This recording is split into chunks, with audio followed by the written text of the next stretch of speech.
outside because I have my air fryer going on and it's kind of loud. So just to give you an update, I am in full food prep mode.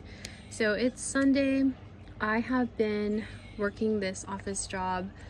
Well, it's really like a craftsman job, but just kind of an office job where I am commuting and I need to bring some food for lunch or I need to go out to buy it, which in my budgeting and just with some of the health preferences I have, I want to be more healthy and balanced and budget friendly and not actually have to make a decision every day like, where do I want to go for lunch? Get in the car, get fast food, or spend time in traffic or anything like that. So I have prepped the 12-hour proof bread, which I've been making the last couple weeks, and it is so good.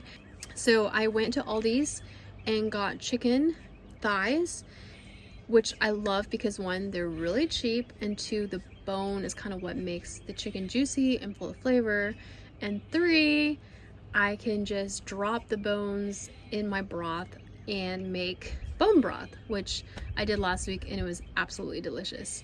So I have the air fryer going. I'm also trying out a new recipe, garbanzo beans. I'm going to be letting them dry and then I'm going to air fry them. And then I'm thinking about a vegetable. So I'm either going to roast cauliflower or I'm going to roast carrots. I'm actually leaning towards carrots. And so for the meal, it's going to be carrots, chicken thighs, and garbanzo beans. And then, what else? Oh, and I brought just kind of like a bag of apples because I found that I don't really like eating fruit when I'm at home at night. And I also don't know if it's great to have a bunch of sugar at night. So what I found is when I'm still hungry at work and I have the orange or the apple, I actually eat it. And then the sweetness is actually very satisfying after a savory meal. And then it makes me eat my fruit, and then it's kind of like creates this dessert feeling. It makes me more full. So that's something I really enjoyed. And so I'm multitasking. The bread took about 5 minutes last night to prep. And then today I just proofed it and drizzled some olive oil on top, put it in the oven just now. So I'm trying to get this done pretty fast to create a variety of foods like fresh baked bread, air frying chicken, and vegetables. And so I'll let you know how long it takes. And then I'll show some footage of what I cooked last week, which included amazing salmon capellini pasta with asparagus, and then I did the same pasta, which was like butter, salt, and pepper with chicken, white pepper wine chicken from Aldi's. That was super good, and some roasted broccoli. So roasted broccoli is really good in the air fryer. And then I'm going to show you a picture of the soup I made, the noodle soup with the broth, which is absolutely delicious. And I had some seaweed flakes to go with that from Trader Joe's. Yeah, it was a really great week last week, and then I'm prepping for this week. It's nice to have a rhythm going where I can get groceries for a week and I know I'm gonna eat them. Before, my schedule was really variable and I always had time to cook at home because I had a 2-minute commute, and so I didn't meal prep, and so it was actually harder to plan because I wasn't always eating at the same time. I didn't always have the same time to eat. Sometimes I'd go out, sometimes food would be provided. It was really variable. I am enjoying the fact that I'm eating everything every week. It's really fun and enjoyable to finish the week with an empty fridge and then to stock it up and know that I'm gonna eat it all and I'm making healthy choices. I'm gonna show you footage of all the food I talked about, and then I'll give you a little update at the end of it all. These were air fried mushrooms with cheese, noodle soup, frozen salmon in the air fryer, and asparagus with pasta, super fast and cheap and healthy. Capellini pasta with diced tomatoes, and then Aldi's chicken and broccoli. All right, those are just a few meals from last week. We're caught up to this week. I'm showing you these apples I talked about in my video. I put them in this basket. It keeps things super organized. I decided on carrots, so I'm taking that out and I'm gonna peel them and cut them so I can roast them and then eat them later. This is the chicken that I marinated overnight. The maple syrup is a secret ingredient. I air fry them. Here are my carrots, and here's the first batch of chicken that came out. I got the second batch in there because they don't all fit in 12 minutes on one side. And here I am cutting out some carrots. So what I do is, if it's kind of thick, I will slice them in half and then half them again. So do quarters, and if it's kind of thin, then I will just do it in half. I cut off the corners or the ends, as you saw, and this is what I mean by the quarters. So that was kind of thick, so it's quartered. And just kind of systematically do this. And I am the queen of multitasking. To clarify, since I just did a video yesterday about slow living where I was being negative about multitasking, I'm not multitasking, which is contrary to slow living, because I'm fully present with cooking. I just know that if something's baking in the oven, I can prep food. And so I'm very present as I'm cooking, but I'm also doing multiple things as I'm present. Right now, I have the oven baking the bread, and the air fryer is air frying the chicken. And while that's going, I have timer set on the oven on the air fryer. So I just need to prep the vegetables. So here I am cutting them for you so you can see. And then I will be able to put the carrots in there. So far, the whole process has taken not too much time. The bread is 30 minutes. And then I take it out and put it back in for 15 minutes with the lid off to get a crispy crust on the bread. Then the air fryer is just 12 minutes at 400 on each side. So it gets really nice and crispy on the outside, but super tender and juicy on the inside. I marinated the chicken with this spice packet I had left over from some wings, and then maple syrup, which kind of creates that caramelized sweet glaze that pairs so well with the savory. The bread is out of the oven and it looks so good. I scored it right down the middle, so it is perfect. Now I am seasoning the carrots.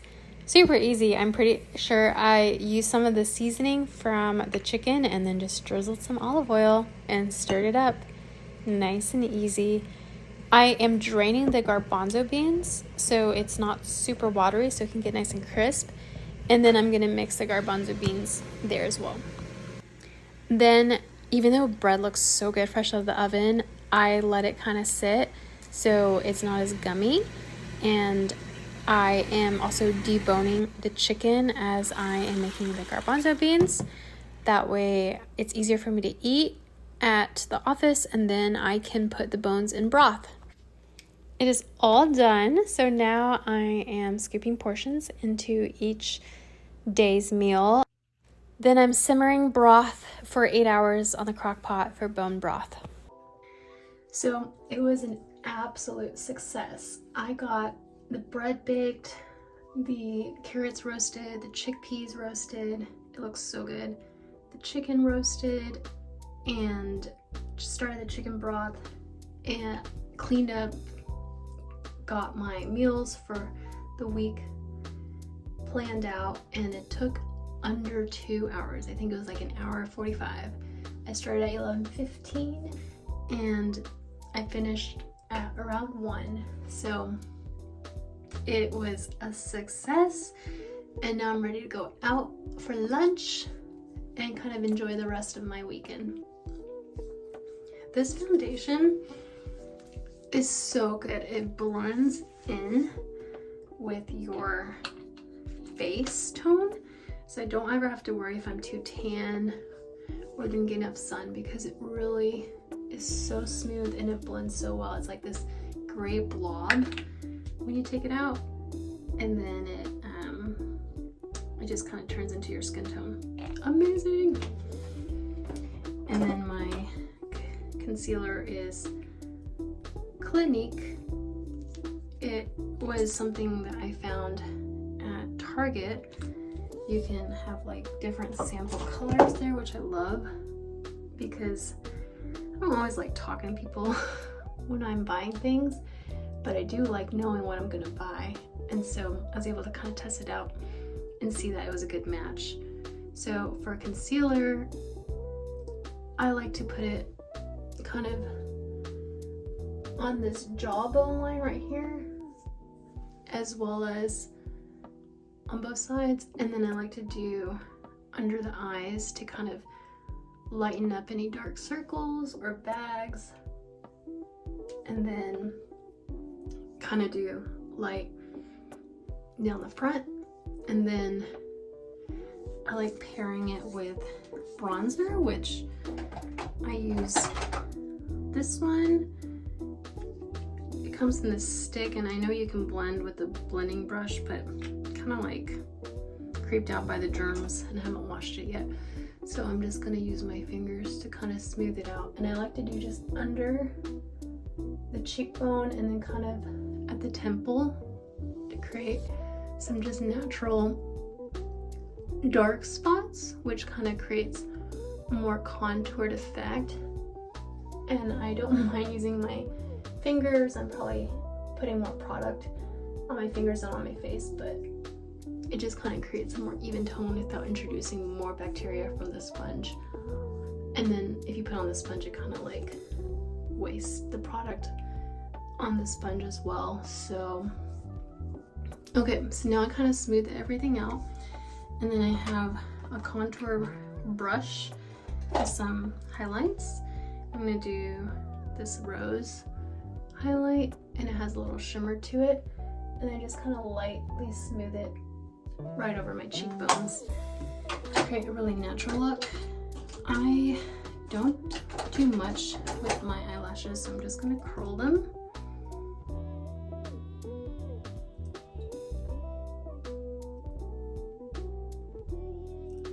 Oh, and then I'll do a little bit of eyeshadow, and today I think I'm gonna try the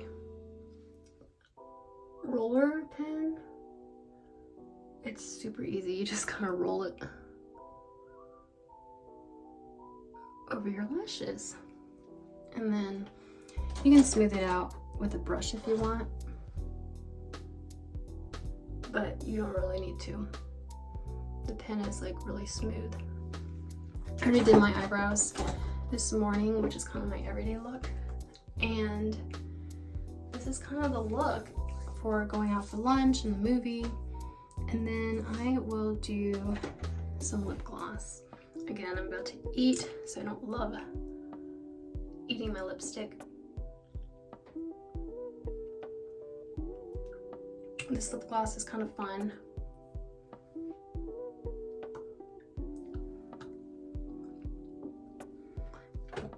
And that's kind of my look. I'm gonna do earrings and then change into my pants.